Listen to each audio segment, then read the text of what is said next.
Hello students, कैसे हैं आप सब। उम्मीद करते हैं आप सब अच्छे होंगे। आज हम लोग कैश फ्लो स्टेटमेंट का पार्ट 3 पढ़ेंगे। इसमें हम लोग कैश फ्लोज के बारे में जानेंगे। कैश फ्लो से क्या मतलब होता है। कैश फ्लो का मतलब है कैश एंड कैश इक्विवेलेंट का in and out of the business enterprise. जब कैसा बिजनेस के अंदर आ रहा है, सिंपल सी बात है, दैट इज कैश इनफ्लो। और जब बिजनेस से पैसा बाहर जा रहा है, दैट इज कैश आउटफ्लो।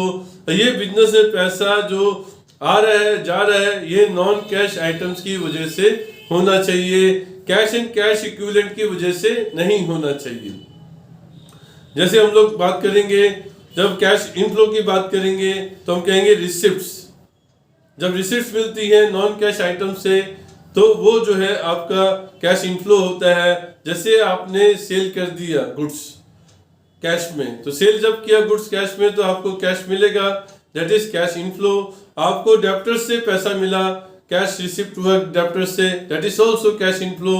आपने इशू ऑफ शेयर्स किए तब भी पैसा मिलेगा, that is also cash inflow. और अगर आपने डिबेंचर इशू किए तब भी आपको पैसा मिलेगा। तो ये जो है सारे आइटम्स कैश इनफ्लो के हैं। ये सब नॉन कैश आइटम्स की वजह से है। अगर बिजनेस एंटरप्राइज में पैसा आ रहा है बैंक से निकालने की वजह से, तो बच्चों वो आपका इनफ्लो नहीं होता है, क्योंकि इंटरप्राइज में कैश तो बढ़ा लेकिन बैंक से वो कम हो गया। कैश इन हैंड और कैश एट बैंक दोनों जो है कैश इन कैश इक्विवेलेंट के पार्ट होते हैं, इसीलिए वो बिजनेस के लिए कोई फ्लो नहीं होगा कैश का। कैश आउटफ्लो भी इसी तरीके से बच्चों, जब हम पेमेंट करेंगे in respect of non cash items, तभी जो है हमारा कैश आउटफ्लो होगा। जैसे क्रेडिटर्स को पेमेंट कर दिया, डिबेंचर्स रिडीम कर दिए, एसेट कैश में परचेज कर लिए, ये कुछ एग्जांपल्स हैं। अब जो है बात आती है कैश मैनेजमेंट की। जो कैश मैनेजमेंट होता है बच्चों, वो एक्सेस कैश का ही मैनेजमेंट होता है। Business enterprise access cash and cash equivalent का ही मैनेजमेंट करती है।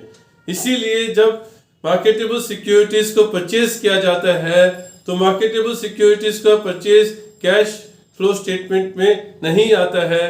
क्यों नहीं आता है बच्चों? क्योंकि cash marketable securities cash and cash equivalent का ही पार्ट है। क्योंकि जब आप मार्केटेबल सिक्योरिटीज परचेज करेंगे तो कैश इक्विवेलेंट आपका बढ़ जाएगा, दूसरा आपका बैंक से पैसा कम हो जाएगा। तो कैश एंड कैश इक्विवेलेंट एक तरफ बढ़ भी रहा होगा, दूसरी तरफ घट भी रहा होगा, इसलिए ये बिजनेस पे कोई असर नहीं डालेगा। ये कोई मूवमेंट नहीं है कैश का, इसलिए कैश फ्लो में नहीं आता है। देखो कुछ एग्जांपल हम लोग ले लेते हैं।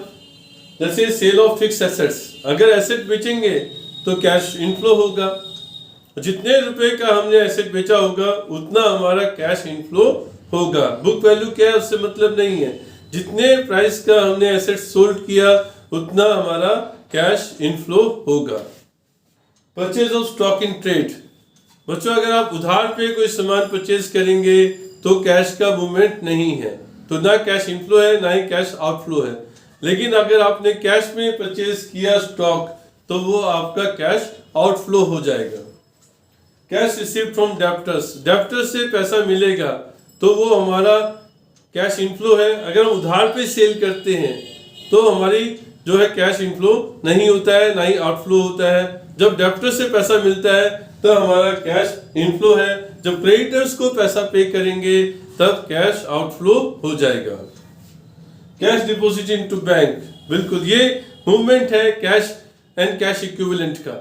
ये नॉन कैश आइटम्स नहीं आ रहे यहाँ पे, इसीलिए इसमें आपका जो है ना ही कैश इनफ्लो है ना ही कैश आउटफ्लो है। क्योंकि बैंक में तो पैसा बढ़ जा रहा है, कैश एट बैंक इंक्रीज हो जाएगा, लेकिन कैश इन हैंड डिक्रीज हो जाएगा, तो no flow of cash. Next है sale of marketable securities. Marketable securities भी पार्ट होता है कैश एंड कैश इक्विवेलेंट का, इसीलिए उसमें अगर हमने सेल किया मार्केटेबल सिक्योरिटीज का तो ये भी कैश फ्लो में नहीं आता है, ना ही इनफ्लो है ना ही आउटफ्लो है। क्योंकि कैश एंड कैश इक्विवेलेंट एक तरफ बढ़ेगा दूसरी तरफ घट जाएगा। नेक्स्ट है बच्चों प्रपोज डिविडेंड। आपको पता होना चाहिए डिविडेंड जो होता है वो बोर्ड ऑफ डायरेक्टर्स प्रपोज करते हैं कि वो इतना डिविडेंड डिक्लेयर कर रहे हैं। जब तक कि शेयर होल्डर्स की एनुअल जनरल मीटिंग में शेयर होल्डर्स इसको अपनी मंजूरी नहीं दे देते, तब तक ये कंपनी के ऊपर लायबिलिटी बनती ही नहीं है। कंपनी प्रपोज डिविडेंड का पेमेंट तभी करती है जब वो जो शेयर होल्डर्स की मीटिंग में पास हो गया हो। तो इसीलिए प्रपोज डिविडेंड का कोई लायबिलिटी नहीं है कंपनी के ऊपर। प्रपोज डिविडेंड का मतलब कंपनी ने डिविडेंड पे नहीं करना है अभी, तो इसीलिए ये नॉन कैश का फ्लो इसमें नहीं है, ना ही कैश इनफ्लो है, ना ही कैश आउटफ्लो है। जब कंपनी डिविडेंड पे कर देगी बच्चों, तब जो है ये आउटफ्लो हो जाएगा कैश का। इसलिए प्रपोज डिविडेंड आपका नो फ्लो ऑफ कैश है। फिर नेक्स्ट है डिविडेंड पेड या इंटरेस्ट पेड। डिविडेंड पे किया या इंटरेस्ट पे किया कंपनी ने, तो वो जो है आपका कैश आउटफ्लो हो जाएगा।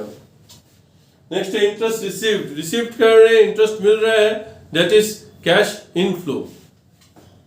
डिस्काउंट रिसीव्ड, जब आप डिस्काउंट देते हैं या लेते हैं, डिस्काउंट रिसीव्ड हो रहा है आपको या डिस्काउंट अलाउ कर रहे हैं आप, तो उसमें आप पैसा का कोई मूवमेंट नहीं होता है, कैश का कोई मूवमेंट नहीं है।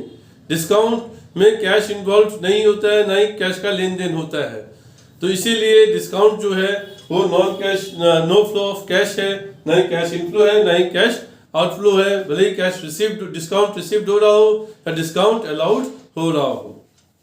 नेक्स्ट आता है एसेट रिटर्न ऑफ। कोई भी एसेट राइट ऑफ करते हैं, अकाउंटिंग एंट्री होती है, कैश का मूवमेंट होता ही नहीं है, ना ही कैश आ रहा है, ना ही कैश जा रहा है। तो इसलिए नो फ्लो ऑफ कैश है जब एसेट को राइट ऑफ कर रहे हैं। तो गुडविल को भी राइट ऑफ करेंगे तब भी no movement of cash, no inflow, no outflow.